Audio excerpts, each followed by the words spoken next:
Hello नमस्कार स्वागत है आप सभी का वीर स्टडी 96 में। दोस्तों मैं लेकर आया हूँ ईवीएस के टॉप 30 क्वेश्चंस। तो है ना, देख लेते हैं एक एक प्रश्न को दमदार व्याख्या के साथ। तो आइए शुरू करते हैं इस सेशन को।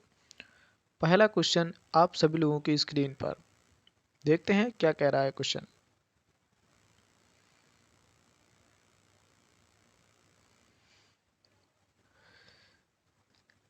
क्वेश्चन कह रहा है कि लिक्विफाइड पेट्रोलियम गैस, जिसको हम बोलते हैं एलपीजी, है ना, एलपीजी गैस के रिसाव में जो दुर्गंध आती है वो कौन सी गैस मिलाई जाती है। इससे पता चल जाता है दोस्तों कि हमारे मतलब सिलेंडर से गैस का रिसाव हो रहा है, उसमें किस गैस का मिश्रण करते हैं। क्या मीथेन मिलाया जाता है या मरकैप्टन या ब्यूटेन या प्रोपेन, कौन सी गैस मिलाई जाती है, समझ लेते हैं। तो जो भी साथी विकल्प पी लगा रहे हैं सही है, याद कैसे करते हैं वो समझते हैं। पहला क्वेश्चन तो एलपीजी से यही बनता रहा है, इसका फुल फॉर्म कई बार पूछा जाता रहा है, तो इसका फुल फॉर्म है लिक्विड पेट्रोलियम गैस, है ना। एक क्वेश्चन बनता है। दूसरा क्वेश्चन क्या बनता है यहाँ से कि इसमें किन दो गैसों का मिश्रण होता है, तो समझ लेते हैं। बी पी, है ना। याद करने की ट्रिक है दोस्तों, कैसे याद करेंगे इसे। बी से बनेगा दोस्तों ब्यूटेन, बी से बनेगा ब्यूटेन और पी से बनेगा दोस्तों प्रोपेन, है ना। बी से बनेगा ब्यूटेन, पी से बनेगा प्रोपेन। पहला क्वेश्चन क्या था दोस्तों, एलपीजी का फुल फॉर्म पूछेगा लिक्विड पेट्रोलियम गैस। दूसरा क्वेश्चन पूछता है इसमें किन दो गैसों का मिश्रण होता है, तो बी से बनेगा बीपी, है ना, याद रख सकते हैं बीपी। और ब्यूटेन और प्रोपेन, इन दोनों का मिश्रण बनता है ना। अब जो भी विकल्प में होता है कर ले जाते हैं। अब क्या करते हैं कि जैसे ही बीपी से याद रखा है, जैसे ही बीपी बढ़ता है तो मर कैप्टन, है ना, मर कैप्टन, एक ये मर कैप्टन गैस को मिला देते हैं, जिससे पता चल जाता है दोस्तों कि हमारे सिलेंडर से गैस का रिसाव हो रहा है। उम्मीद करता हूँ चीज़ों को समझ पा रहे होंगे। तो ये पहला क्वेश्चन था। अगला क्वेश्चन देखते हैं क्या कह रहा है। तो इसका सही उत्तर होगा दोस्तों मर कैप्टन। अगला क्वेश्चन देख लेते हैं। अगला क्वेश्चन क्या कह रहा है कि ज्वालामुखी उद्गार में सर्वाधिक गैस निकलती है। किसकी गैस निकलती है जब ज्वालामुखी का उद्गार होता है, समझ लेते हैं। क्या जलवाष्प निकलती है, कार्बन डाइऑक्साइड, सल्फर डाइऑक्साइड या कार्बन मोनोऑक्साइड, कौन सी गैस अधिक मात्रा में निकलती है जब ज्वालामुखी का उद्गार होता है ना, समझ लेते हैं। तो इसका सही उत्तर होगा दोस्तों जलवाष्प, जो कि 90% से भी अधिक हमारे वायुमंडल में विद्यमान है। तो वो कौन सी गैस है, जलवाष्प है दोस्तों। तो इसका सही उत्तर होगा जलवाष्प ए। क्वेश्चन नंबर अगला देखते हैं।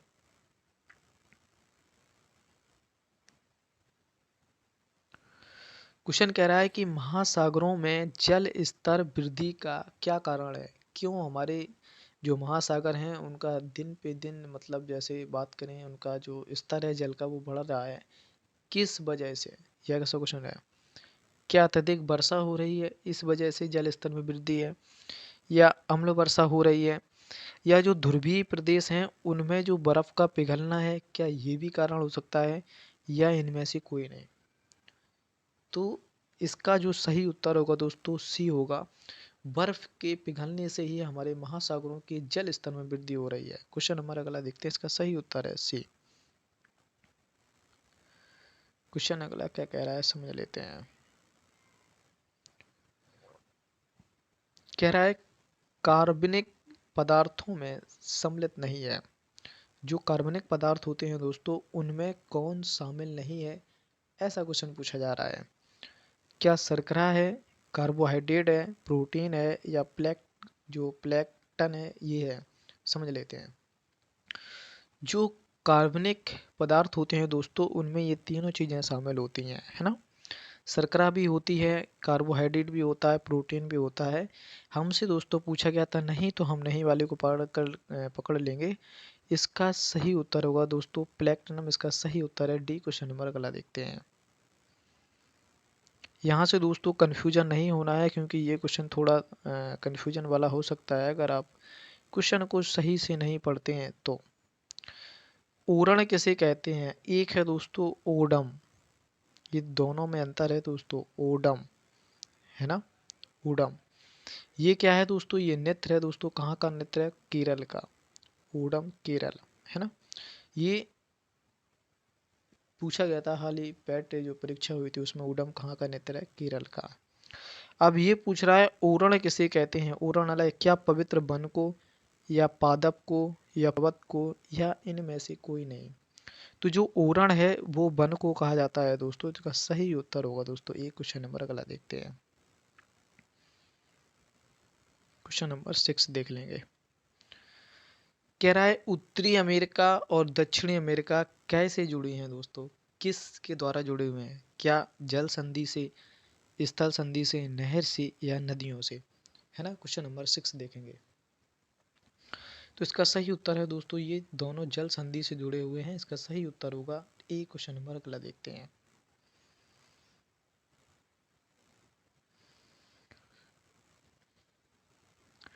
क्वेश्चन नंबर 7 देख लेंगे दोस्तों, क्या कह रहा है। क्षुद्र ग्रह किन कक्षाओं के बीच पाए जाते हैं? ये ज्योग्राफी से क्वेश्चन है हमारे सौर मंडल का। क्या पृथ्वी या मंगल के बीच, या शनि या बृहस्पतिवार के बीच, या मंगल शुक्र के बीच, या मंगल या बृहस्पति के बीच? है ना, ये क्षुद्र ग्रह कई बार एग्जाम में दोस्तों टकराता है यहाँ से क्वेश्चन। क्वेश्चन नंबर 7 देखेंगे, तो इसका सही उत्तर होगा दोस्तों मंगल और बृहस्पति के बीच दोस्तों क्षुद्र ग्रह पाए जाते हैं, ये कई बार एग्जाम में पूछा गया है। पृथ्वी का एकमात्र उपग्रह क्या है दोस्तों? चंद्रमा है, ये भी पूछा गया है। मंगल ग्रह के दोस्तों दो हैं, कौन कौन है दोस्तों? डीमोस और फोबोस। मंगल ग्रह के दो हैं, कौन कौन से हैं? एक है डीमोस, एक है फोबोस, जो कि फोबोस छोटा है ना, ये भी बार पूछा गया है। शनि का एक मौत उपग्रह है दोस्तों जिसका नाम है टाइटन। बृहस्पतिवार का है दोस्तों ज्ञानीमीड, है ना।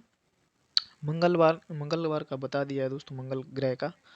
शुक्र ग्रह का दोस्तों कोई भी उपग्रह नहीं है, इसके दो पेपर में पूछे जाते हैं, बुध और शुक्र, है ना। ये क्वेश्चन पूछे जाते हैं कि बुध और शुक्र के कितने उपग्रह हैं? तो कोई भी उपग्रह नहीं है। तो यहाँ से क्वेश्चन बहुत सारे बनते हैं सौर मंडल से, एक नंबर शायद कंफर्म होता है यहाँ से। क्वेश्चन नंबर अगला देखते हैं, फिलहाल इसका सही उत्तर होगा दोस्तों मंगल और बृहस्पति। क्वेश्चन नंबर अगला देखते हैं,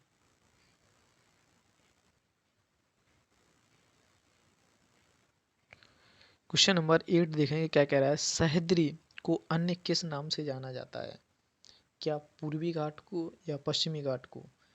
किस घाट को सह्याद्री नाम से जाना जाता है, ऐसा क्वेश्चन पूछा गया है। क्या हेमाद्री, अरावली, पश्चिमी घाट, या शिवालिक? है ना, किसे जाना जाता है? तो मैंने दो ही घाट बताए हैं, या पूर्वी या पश्चिमी, जिसमें विकल्प में है दोस्तों पश्चिमी घाट।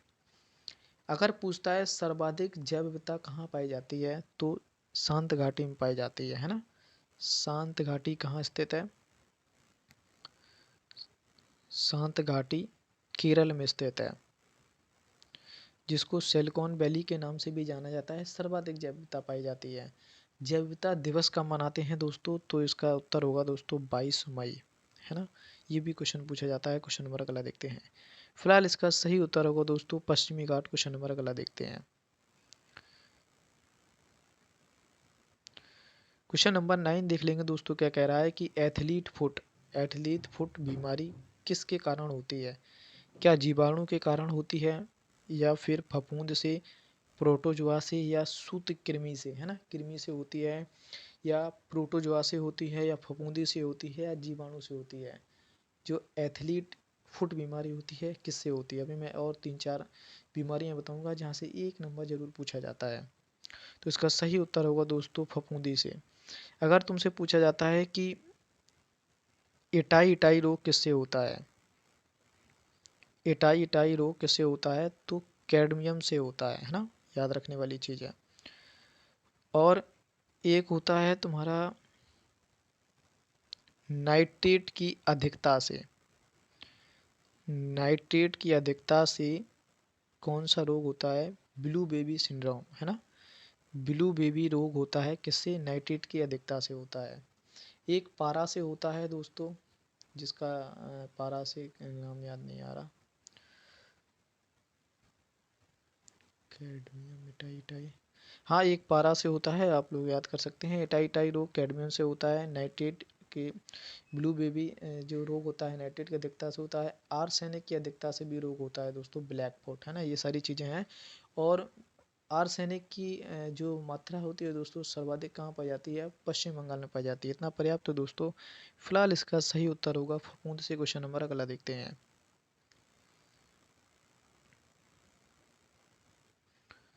क्वेश्चन नंबर 10 देखेंगे क्या कह रहा है।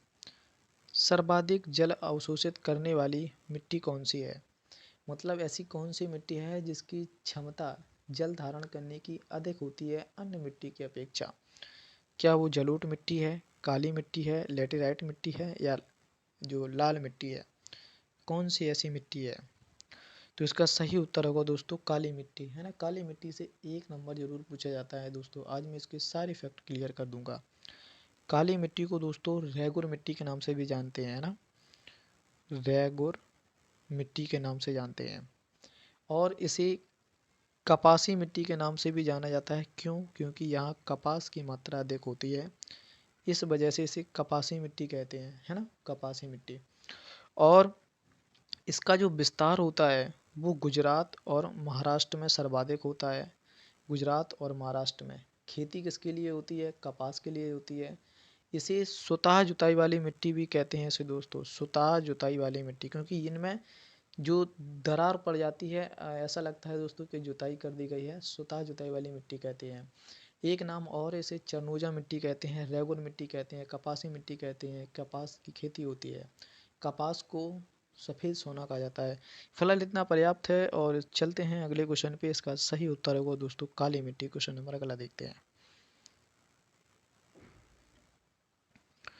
क्वेश्चन नंबर क्या कह रहा है कि नागरहोल नेशनल पार्क किस राज्य में अवस्थित है। एक नंबर दोस्तों अभिरण से पूछा जाता है, याद कर लें सभी।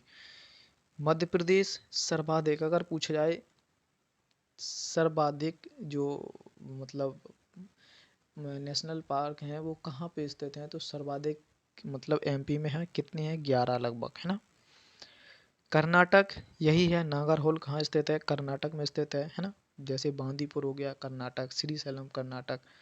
उड़ीसा, उड़ीसा में भितरकनिका है, ये भी याद रखने वाली चीज़ है। असम में सबसे ज़्यादा ट्रेंडिंग में रहता है असम से, जैसे गर्म पानी हो गया, है ना। एक गेंडे का जो सींग, एक गेंडे से सींग के लिए फेमस है ना वहाँ। और तुम्हारा अभी हाल ही में दो बनी है नई, एक आने की प्रबल संभावना है। कौन सी लीक है, रायमोना,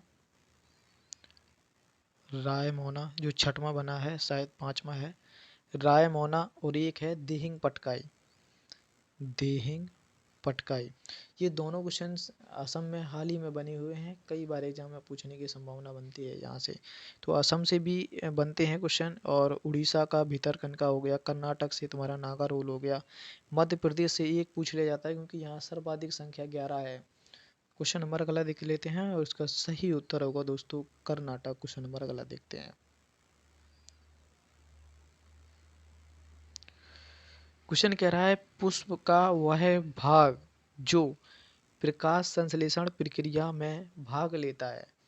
प्रकाश संश्लेषण क्रिया होती है उस समय कौन उपस्थित लेता है, कौन भाग लेता है, ऐसा क्वेश्चन। क्या पुंकेसर है, या स्त्री केसर है, या जो कैलेक्स है, या कोरोला है, क्या है। क्वेश्चन नंबर 12 की तरफ चलते हैं। तो इसका सही उत्तर होगा दोस्तों कोलेक्स। क्वेश्चन नंबर अगला देखते हैं।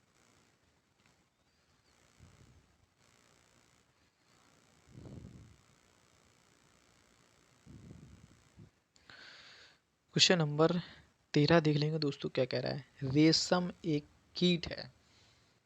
कई बार तो यही क्वेश्चन पूछा जाता है दोस्तों, रेशम क्या है, रेशम क्या है। तो रेशम एक कीट है। अब यहाँ से और एक क्वेश्चन पूछ दिया, क्या ये मक्खी है, कृमि है, शलभ है, या भृंग है, क्या है। क्वेश्चन नंबर 13 का सही उत्तर होगा दोस्तों सी, शलभ, है ना। कई बार तो यहाँ से ये इतना ही क्वेश्चन पूछा जाता है, रेशम क्या है, तो ये कीट है ना। क्वेश्चन नंबर अगला देखते हैं। क्वेश्चन नंबर 14 देख लेंगे क्या कह रहा है। जीवन की कौन सी अवस्था में रेशम का कीड़ा रेशम का तंतु बनाता है। बेहद ही इंपॉर्टेंट क्वेश्चन है दोस्तों। ये कई बार एग्जाम में छपने वाला क्वेश्चन है, कई बार पूछा गया है ना। तो याद कर लेते हैं। रेशम का कीड़ा रेशम का तंतु बनाता है, एक ये वर्ड है। जब भी तंतु की बात करता है तो अपना आंसर होगा दोस्तों प्यूपा। बेहद ही इंपॉर्टेंट क्वेश्चन है ये दोस्तों, कि रेशम का कीड़ा रेशम का तंतु बनाता है तो प्यूपा बनाता है। ये प्यूपा क्या होता है? रेशम के जो पेड़ से जो जो लार्वा निकलता है उसी को दोस्तों क्या कहते हैं? प्यूपा कहते हैं। क्वेश्चन नंबर अगला देखते हैं। क्वेश्चन नंबर अगला, निम्नलिखित में से किससे ऊन प्राप्त नहीं होती है? ऊन प्राप्त नहीं होती है दोस्तों, ऐसा हमें चुनना है। और हम सभी लोग समझ लेते हैं, सभी लोग जानते हैं किससे ऊन प्राप्त होती है और किससे ऊन प्राप्त नहीं होती है। क्या याक से ऊन प्राप्त होती है दोस्तों? बिल्कुल होती है, सही है। क्या ऊँट से प्राप्त होती है? बिल्कुल होती है। बकरी से होती है? बिल्कुल। पश्मीना ऊन, कई बार एग्जाम में पूछा गया है ये। पश्मीना ऊन, पश्मीना ऊन किससे प्राप्त होती है? बकरी से प्राप्त होती है। एक क्वेश्चन और पूछता है, अंगोरा ऊन, अंगोरा ऊन ये किससे प्राप्त होती है? तो ये खरगोश से प्राप्त होती है। कई बार यही क्वेश्चन घूमते रहते हैं कि पश्मीना ऊन किससे प्राप्त होती है? बकरी से। अंगोरा ऊन खरगोश से प्राप्त होती है। ये पूछ रहा था ऊन प्राप्त नहीं होती है, कुत्ते उत्ते से दोस्तों नहीं होती है। क्या ऊन प्राप्त? तो इसका सही उत्तर हो जाएगा दोस्तों डी। क्वेश्चन नंबर अगला देखते हैं। क्वेश्चन नंबर क्या कह रहा है कि कैप्सूल का आवरण बना होता है किसका? प्रोटीन का, अंडे के छिलके का, सेल्यूलोज का या स्टार्च का? जो कैप्सूल होता है दोस्तों, इसका जो आवरण बना होता है वो किसका बना होता है? क्या स्टार्च का या सेल्यूलोज का? यही कन्फ्यूजन होगी दोस्तों। तो इसका सही उत्तर होगा दोस्तों स्टार्च। स्टार्च का बना होता है कैप्सूल का आवरण। तो इसका सही उत्तर है दोस्तों डी। क्वेश्चन नंबर अगला देखते हैं। कह रहा है कि एथलीट को, जो एथलीट होता है दोस्तों, निम्नलिखित में से किससे जल्दी और ज़्यादा ऊर्जा मिलती है? इंपॉर्टेंट है दोस्तों, कई बार एग्जाम में पूछा गया है दोस्तों। क्यों पूछा गया है ये भी बता देते हैं, जल्दबाजी में हम इसका आंसर गलत कर ले जाते हैं दोस्तों। बेहद ही सिंपल प्रश्न है और कई बार एग्जाम में पूछा गया लेकिन फिर भी गलत होता है, इसलिए ये इम्पोर्टेंट है। एथलीट को निम्नलिखित में से किससे जल्दी और ज़्यादा ऊर्जा मिलती है? क्या वसा से, विटामिन से, प्रोटीन से, कार्बोहाइड्रेट से?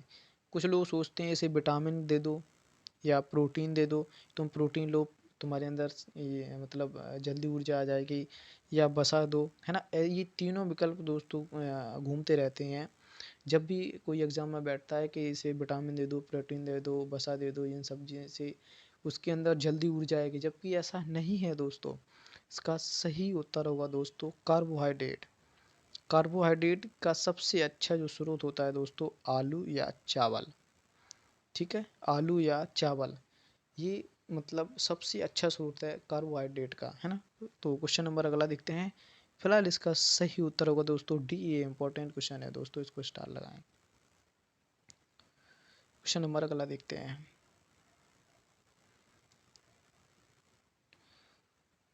क्या कह रहा है दोस्तों कि लंबे समय तक कठोर शारीरिक कार्य के बाद मांसपेशियों में थकान का अनुभव होता है? ऐसा क्वेश्चन पूछा जा रहा है। हम लोग सभी जानते हैं कि थकान क्यों होती है। क्या ऑक्सीजन की कमी हो जाती है, या तंतुओं में टूट फूट हो जाती है, गलो जो ग्लूकोज है इसका अपक्षय हो जाता है? एक मैं डी विकल्प और देता हूँ। क्या लैक्टिक अम्ल के जमा होने से हमें थकान का अनुभव होता है? लैक्टिक अम्ल के जमा होने से क्या हमें थकान का अनुभव होता है? तो यही विकल्प सही है दोस्तों, कि लैक्टिक जो अम्ल है इसकी वजह से दोस्तों जो जमा हो जाता है लैक्टिक अम्ल शरीर में, इसी से दोस्तों हमें थकान का अनुभव होने लगता है। जब भी थकान की बात करेगा अनुभव की, तो लैक्टिक अम्ल पकड़ लेना, इसका सही उत्तर जाएगा दोस्तों लैक्टिक। क्वेश्चन नंबर अगला देखते हैं।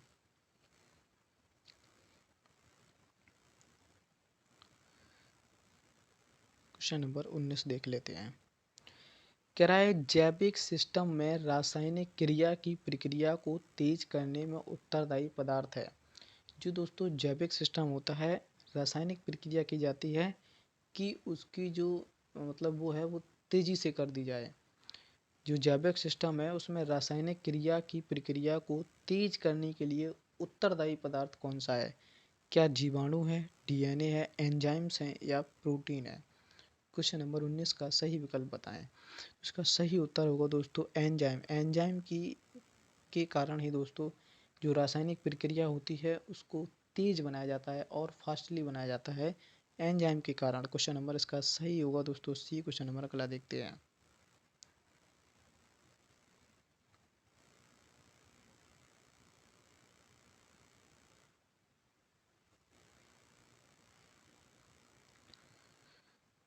क्वेश्चन नंबर 20 देख लेंगे क्या कह रहा है कि मानव शरीर में त्वचा तल के नीचे, जो मानव शरीर है त्वचा तल के नीचे विद्यमान वसा निम्नलिखित में से किसके विरुद्ध अवरोधक का कार्य करती है? क्या शरीर के लवणों का क्षय या शरीर की ऊर्जा का क्षय या वातावरण से हानिकारक सूक्ष्म जीवों का प्रवेश या आवश्यक शरीर द्रव्यों का अपक्षय? क्या होता है दोस्तों? जो मानव का शरीर होता है उसके त्वचा के नीचे जो विद्यमान फेंट होती है, बसा होती है दोस्तों, वो क्या करती है? जो बसा है वो क्या करती है दोस्तों? बसा, जब भी आप बसा का टॉपिक पढ़ेंगे दोस्तों उसमें ये पाया जाता है बसा दो प्रकार का होता है, संतृप्त और असंतृप्त, है ना। संतृप्त में क्या आती हैं? ठोस चीज़ें आती हैं। असंतृप्त में द्रव वाली चीज़ें आती हैं। ये भी चीज़ें याद रखने वाली हैं। और तो इसका सही उत्तर क्या हो जाएगा दोस्तों? बी। समझ लेते हैं कैसे। जो इसकी व्यक्ति की फेट या वसा अधिक होती है दोस्तों उसे सर्दी कम लगती है। इसी वजह से, क्यों? क्योंकि उसके शरीर की जो ऊष्मा है वो, जो ये वसा है ना, ये बाहर नहीं आने देती। जो ऊष्मा का जो क्षयन है वो बेकार नहीं होता, वो बाहर ही नहीं आने देता है। इसी वजह से दोस्तों सर्दी कम लगती है जिस व्यक्ति के पास वसा या फैट अधिक होती है। तो इसका सही उत्तर जाएगा दोस्तों बी। क्वेश्चन नंबर अगला देखते हैं।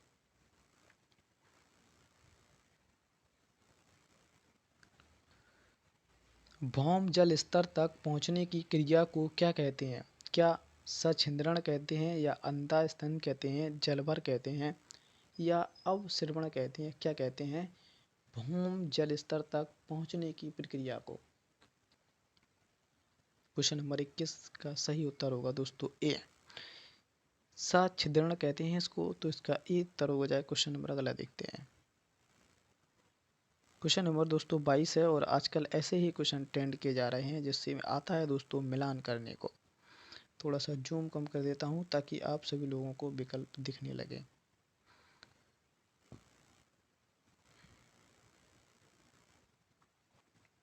समझ लेते हैं क्या कह रहा है कि कलाम ए को कलाम 2 से मिलान करना है दोस्तों, है ना।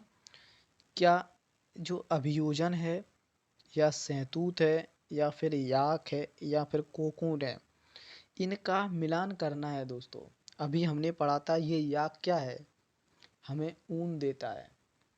ऊंट क्या है? ऊन देता है। बकरी क्या है? पश्मीना ऊन, जो सॉल होती है पश्मीना ऊन जो बकरी से मिलती है।